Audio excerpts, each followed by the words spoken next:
What's up, family? Finally made it to Georgia, okay? To be specific, Lawrenceville, Georgia. We're about an hour away from where we're going to be tomorrow, but we're going to have a good time anyway. Next broadcast is going to be coming from Martin Luther King Memorial Park, so get ready, okay?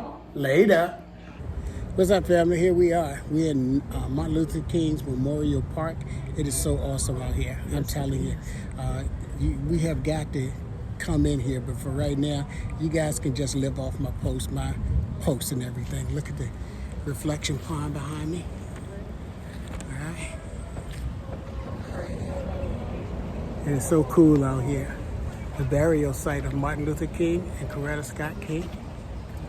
Over to this side over here, we got the Coretta Scott King Memorial Park. That place is gorgeous. Really nice, really nice. So, we're on our way to Ebenezer Church. I have the pleasure to present to you Dr. Martin Luther King, Jr.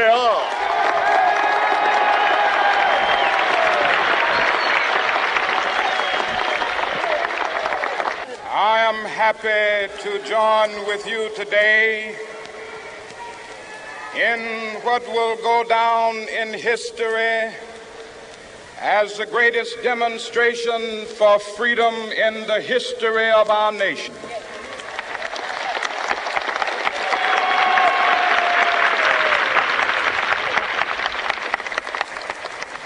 Five score years ago, a great American in whose symbolic shadow we stand today signed the Emancipation Proclamation. This momentous decree came as a great beacon light of hope to millions of Negro slaves who had been seared in the flames of withering injustice. It came as a joyous daybreak to end the long night of their captivity.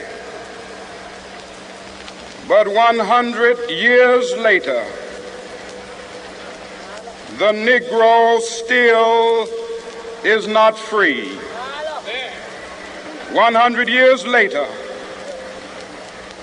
the life of the Negro is still sadly crippled by the manacles of segregation and the chains of discrimination. 100 years later, the Negro lives on a lonely island of poverty. I have a dream that one day this nation will rise up and live out the true meaning of its creed.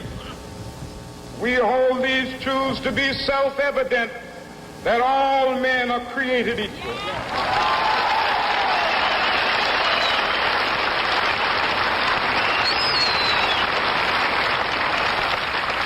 I have a dream that one day on the red hills of Georgia, the sons of former slaves and the sons of former slave owners will they be able to sit down together at the table of brotherhood.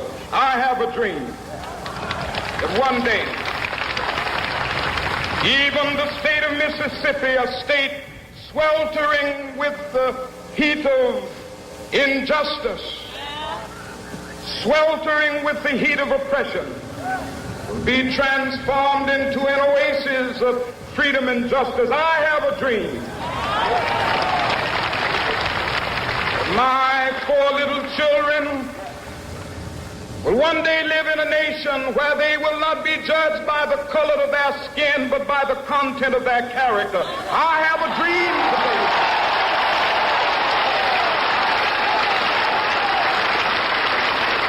I have a dream that one day, down in Alabama, with its vicious racists, with its governor having his lips dripping with the words of interposition and nullification. One day right there in Alabama, little black boys and black girls will be able to join hands with little white boys and white girls as sisters and brothers. I have a dream.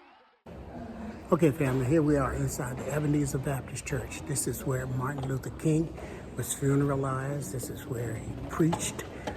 This is where he was baptized. It is still in the original condition that it was in when he was funeralized. This is the original pulpit, the original tithing basket. Everything is still the same, just like it was. All of the original decor has been restored to 1968, the day that Martin Luther King was funeralized in this church. The stained glass windows are the original stained glass windows. The pulpit is the original pulpit. The clock is still set at 10:30, the time of his funeral. If you look closely, you can see the cross that's reflected in the clock from the cross that's over the pulpit. The hymn board still contains the original hymns that were sang on the day of his funeral. The cart is the cart that carried Martin Luther King's body to the second of his 4 memorial services.